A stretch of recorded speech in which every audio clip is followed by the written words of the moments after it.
The Velveteen Rabbit. There was once a Velveteen Rabbit, and in the beginning he was really splendid. He was fat and bunchy, as a rabbit should be.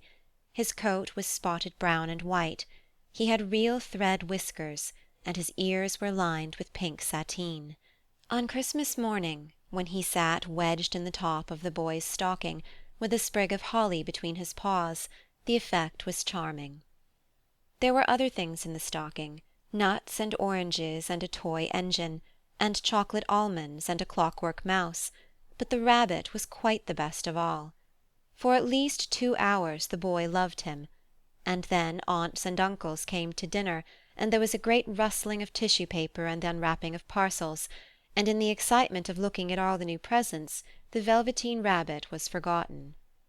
For a long time he lived in the toy cupboard or on the nursery floor, and no one thought very much about him. He was naturally shy, and being only made of velveteen, some of the more expensive toys quite snubbed him. The mechanical toys were very superior, and looked down upon everyone else. They were full of modern ideas, and pretended they were real.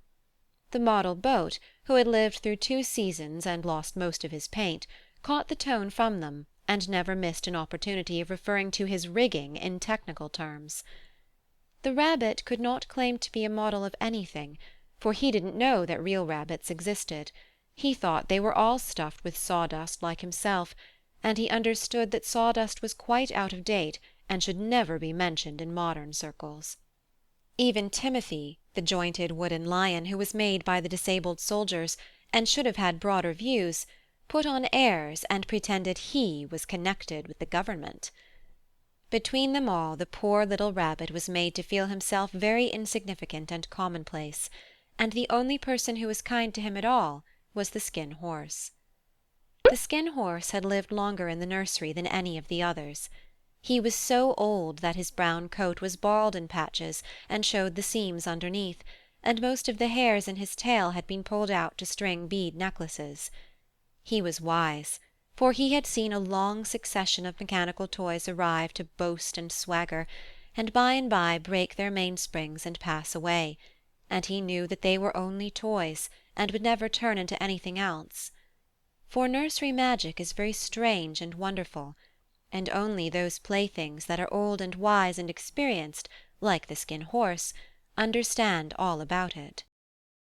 "What is real?" asked the rabbit one day when they were lying side by side near the nursery fender before Nana came to tidy the room. "Does it mean having things that buzz inside you and a stick-out handle?" "Real isn't how you are made," said the Skin Horse. "It's a thing that happens to you. When a child loves you for a long, long time, not just to play with, but really loves you, then you become real." "Does it hurt?" asked the rabbit. "Sometimes," said the Skin Horse, for he was always truthful. "When you are real, you don't mind being hurt." "Does it happen all at once, like being wound up?" he asked. "Or bit by bit?" "It doesn't happen all at once," said the Skin Horse. "You become. It takes a long time. That's why it doesn't happen often to people who break easily or have sharp edges, or who have to be carefully kept. Generally, by the time you are real, most of your hair has been loved off, and your eyes drop out, and you get loose in the joints, and very shabby. But these things don't matter at all, because once you are real you can't be ugly, except to people who don't understand." "I suppose you are real?" said the rabbit. And then he wished he had not said it, for he thought the Skin Horse might be sensitive. But the Skin Horse only smiled. "The boy's uncle made me real," he said. "That was a great many years ago. But once you are real you can't become unreal again. It lasts for always." The rabbit sighed.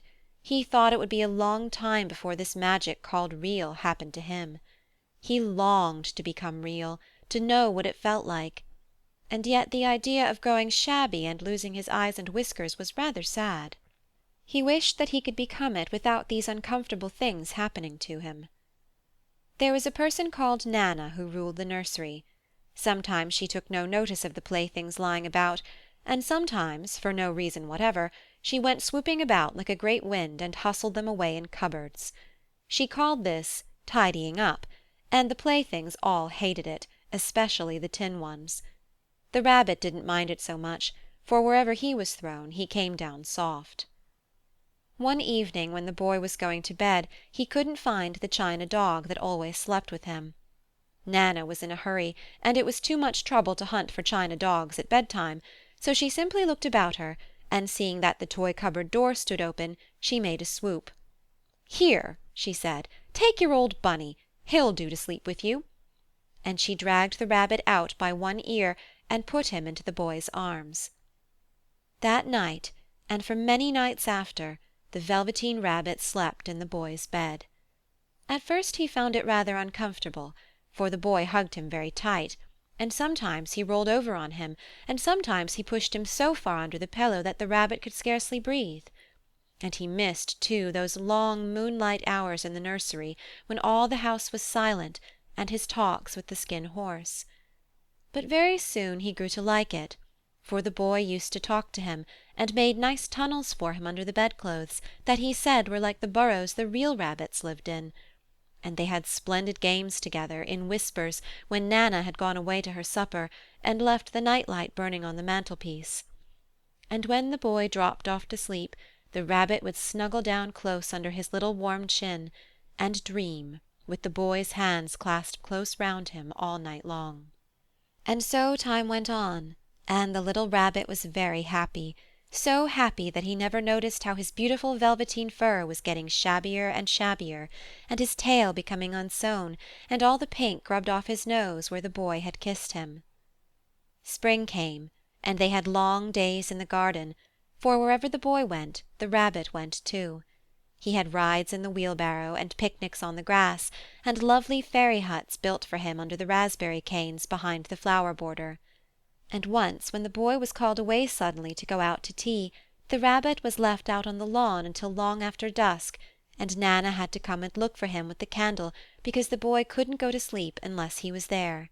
He was wet through with the dew, and quite earthy from diving into the burrows the boy had made for him in the flower-bed, and Nana grumbled as she rubbed him off with the corner of her apron. "You must have your old Bunny," she said. "Fancy all that fuss for a toy." The boy sat up in bed and stretched out his hands. "Give me my bunny," he said. "You mustn't say that. He isn't a toy. He's real."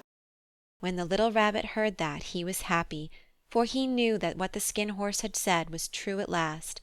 The nursery magic had happened to him, and he was a toy no longer. He was real.